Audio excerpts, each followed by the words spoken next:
Well, we have a lot to talk about. Fighter in this setting. You have to be very disappointing fight. Put it this way. Is up for a celebration. Teofimo Lopez got a clear-cut win. He should win. You can generously give Barboza 2 rounds, but in reality, he just got outboxed. If I was to give the card or the fight a rating so you can kind of understand what type of fight it was kind of a snoozer. Replay value is extremely low. I'm talking C- as far as action is concerned.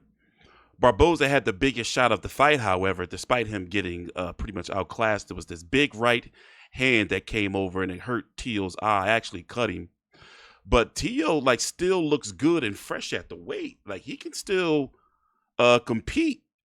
Not just compete, but let me say it this way. He still looks he can stay at 140 for some time. Despite him being somewhat of a head case of a fighter, Teo looked good.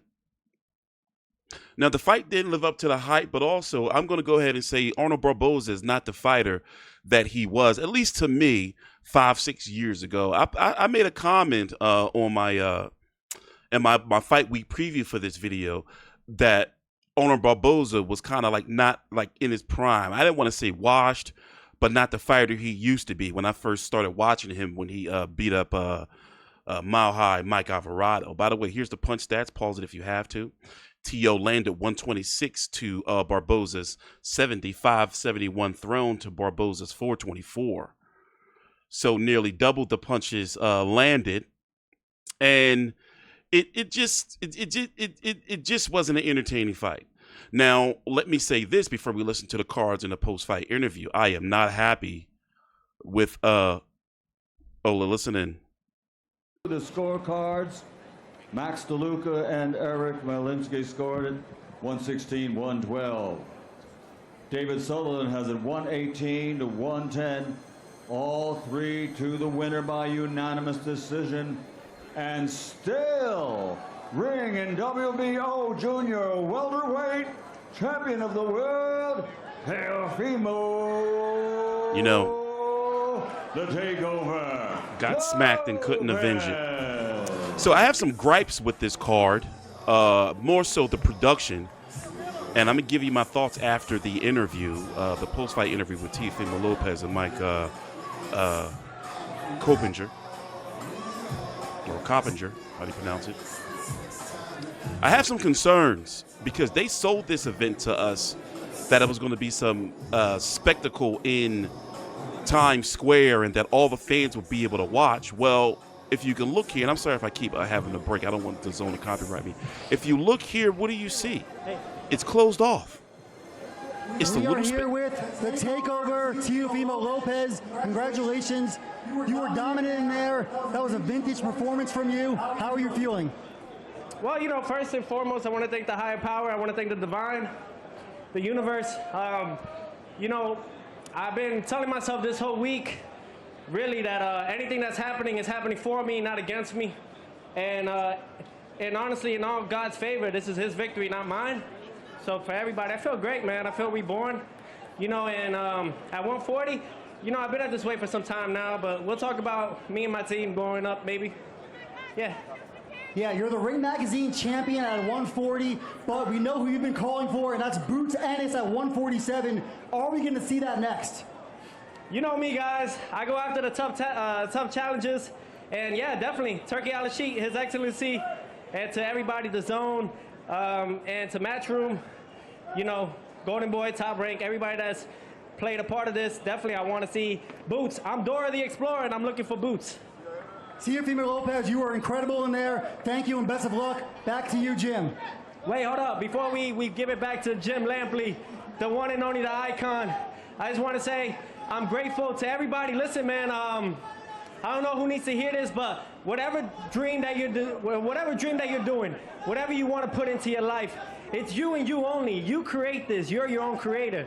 So don't ever quit. It is good to have Jim Never Lampley quit back. in I ain't gonna anything you lie. wanna do. If it's school, if it's education in other ways, so that way you don't mess up between past tense and plural, do your thing. You know what I'm saying? Nevertheless, it's the takeover. You see me again. And still. Thank you, Teo. Teofimo Lopez, So- a great performer. First, as a boxer in the ring, what does and a Rick great Reno have performer on? in the interview as well. So Most definitely, man. I really. You let me say this. Him, man. He's been a leader. They have a section of Times Square blocked off for the fight. The fighters are coming in by cab or, limousine vehicle. It was told, like it was billed to us that we will be able to see. Now, I understand for security reasons, you had to have some precautions. But in reality, it's just a fight in Times Square closed off that fans are watching from a couple of screens. I was under the impression that it was going to be on various different screens throughout Times Square. Maybe they'll do it for the main event. Maybe they will. But fans are also pissed because you can't see what's going on unless you're looking at a screen. And it's like, what is the event down there for? And the only people that are allowed in there, in that area, are, here, let me see if I can go to my Twitter page and find you a better photo, are like VIPs, like celebrities, rich people.